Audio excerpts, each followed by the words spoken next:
Tudo bem, gente? Estamos de volta com mais um Diálogo Extrajudicial. Hoje recebo também um querido amigo e, como eu mesmo digo, o meu segundo pai, Dr. Milton Flávio, que é deputado estadual e defensor das formas alternativas de solução de conflitos, aliás, de longa data.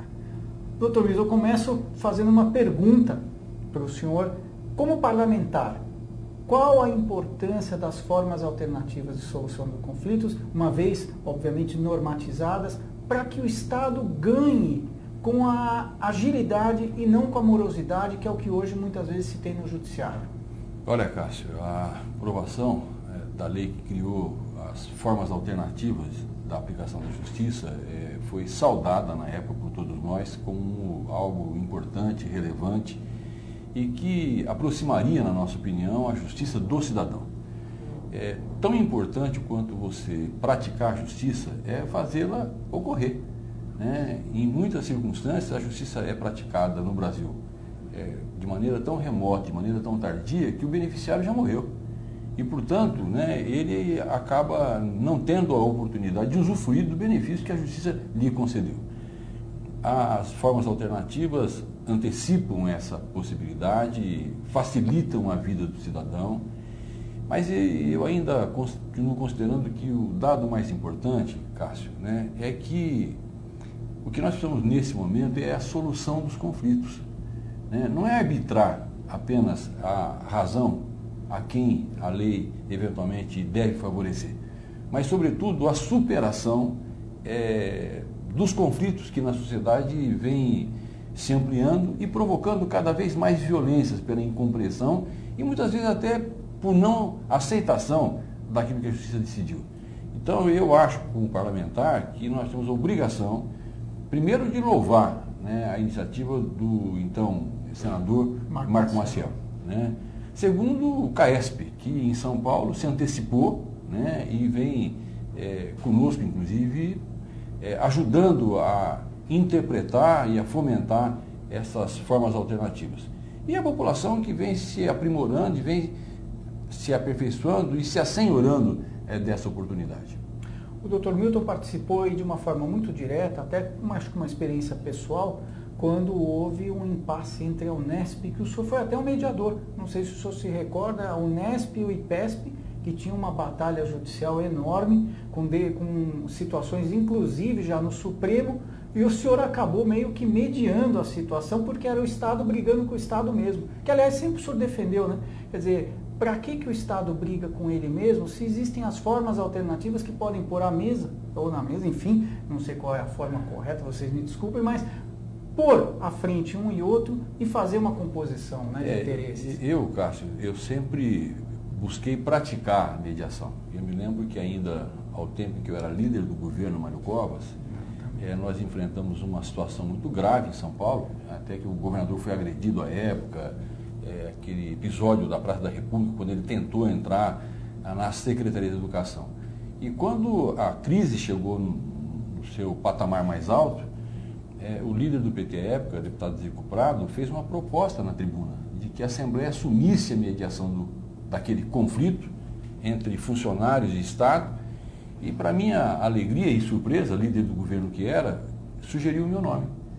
E eu acabei assumindo naquela ocasião esse papel de mediador, né? Líder do governo, mediando um conflito, e acho que tive sucesso, né? Acabei pagando um preço um pouco alto, porque não era o interesse de todos que aquela situação fosse resolvida com a mediação e sem violência. E de forma tão satisfatória como tão foi. Rápida, tão rápida, né? E isso foi obtido, né? E isso, inclusive, reforçou em mim, né, o apreço que eu já tinha por essa alternativa.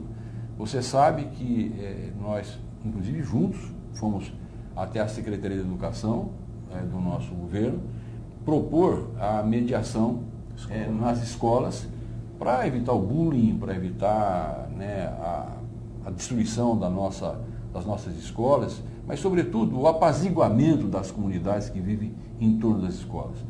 Os recentes episódios da Paulista mostram como a intolerância pode provocar ainda estragos individuais e máculas na sociedade.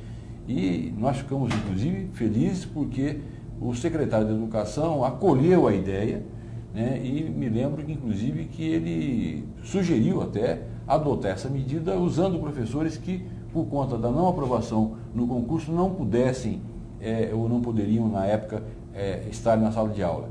Acho que é um avanço, na minha opinião, precisa de algumas correções, porque você também não pode impor o mediador. O mediador tem que ser escolhido pelas partes. Sem dúvida alguma. O deputado Milton Flávio é um deputado vanguardista e que tem como lema sempre olhar o amanhã e não só o hoje. E eu digo isso com muita tranquilidade porque participei próximo a ele de inúmeras situações. Ele constituiu há um tempo atrás na Assembleia Legislativa, que foi o primeiro deputado no país a ter essa iniciativa, numa Assembleia Legislativa Estadual, para se criar um boneco que seria então o primeiro boneco de lei de mediação para um estado, que seria o estado de São Paulo, que também de forma pioneira iria dar esse exemplo. Não só isso, também participou de inúmeras gestões do CONIMA, que é o Conselho Nacional das Instituições de Mediação e Arbitragem, e dá hoje um apoio incondicional a essas formas alternativas de solução de conflitos. Se o senhor pudesse nos deixar uma mensagem com relação a essas formas alternativas e para que o administrador acreditasse efetivamente na eficácia desse instrumento, qual poderia ser, doutor Milton? Olha, eu inclusive participei de um evento que o CONIMA patrocinou, onde o atual presidente do metrô disse que a adoção destas práticas em contratos, em licitações do metrô, reduziram em muito a taxa, né, os valores cobrados pelas empresas que participavam, porque, na opinião deles, e é verdade, né, a arbitragem, a mediação e a conciliação reduzem os conflitos e apressam as soluções. Eu só diria que nós temos que continuar trabalhando, acreditando e, inclusive, na Assembleia de São Paulo, aproveitando a oferta que foi feita pelo CONIMA, de assessorar a Assembleia em assuntos dessa natureza. Como vocês viram, eu não estava enganado ao colocar o deputado Milton Flávio como um deputado não de hoje, mas do amanhã. Eu agradeço a você, meu segundo pai, uma pessoa que eu admiro, tenho respeito, carinho por esse instante de conversa e uma conversa tão gostosa. Eu espero que vocês tenham aproveitado. O Dr. Milton voltará outras vezes aqui para nos falar dos avanços, não só em termos legislativos, mas também do Estado, pelo menos o nosso Estado de São Paulo, com relação a essas formas alternativas. Muito obrigado, não perca o nosso próximo diálogo extrajudicial. Até mais, gente!